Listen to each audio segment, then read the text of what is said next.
In the heart of Altdorf, the capital of the Empire of Men, stands an order of knights whose loyalty is absolute. They are the Reiksguard, the personal bodyguard of the Emperor himself, clad in gleaming plate and bearing the griffon of the Reikland upon their shields. These warriors are the finest heavy cavalry the old world has ever known. But what makes a Reiksguard, and what price do they pay for such honor?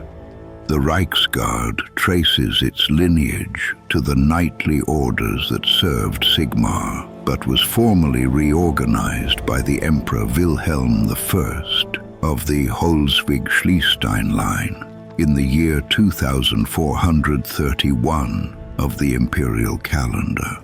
Wilhelm, having witnessed the betrayal and cowardice of some nobles during the northern invasions, reformed the Emperor's Guard into an elite order bound by the strictest codes of honor and loyalty, thus ensuring no emperor would ever stand undefended again.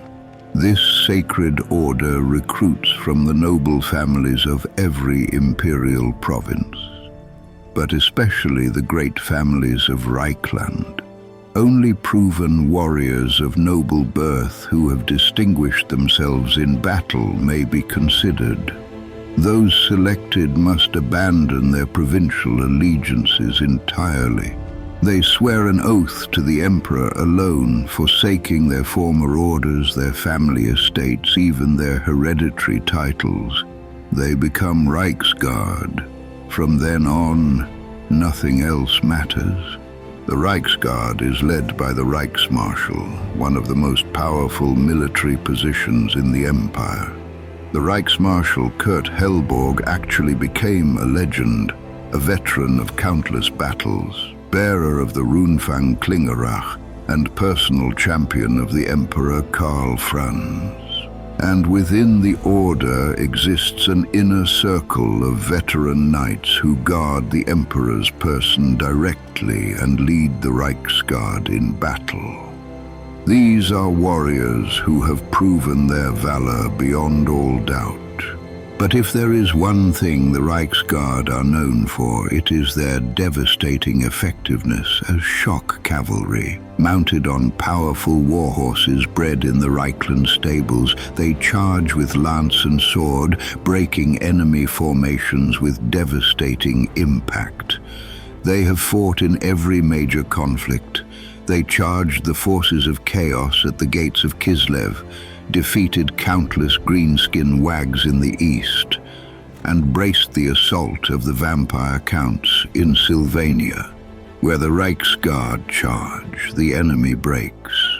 Where they hold the line, defeat becomes victory. They are more than mere warriors. They are a symbol. When the Emperor rides to war, the Reiksguard rides beside him. When assassins strike, the Reiksguard stands in between. When the Empire falters, the Reiksguard holds firm. They have no lands to defend, no families to protect, no ambitions beyond their oaths. They are the Emperor's sword, the shield of mankind. And as long as one Reiksguard draws breath, the heart of the Empire will never fall. But will that day ever come? All these questions and many more will be answered in the Tales of the Old World. Subscribe and click the notifications button. And I shall see you in the next tale.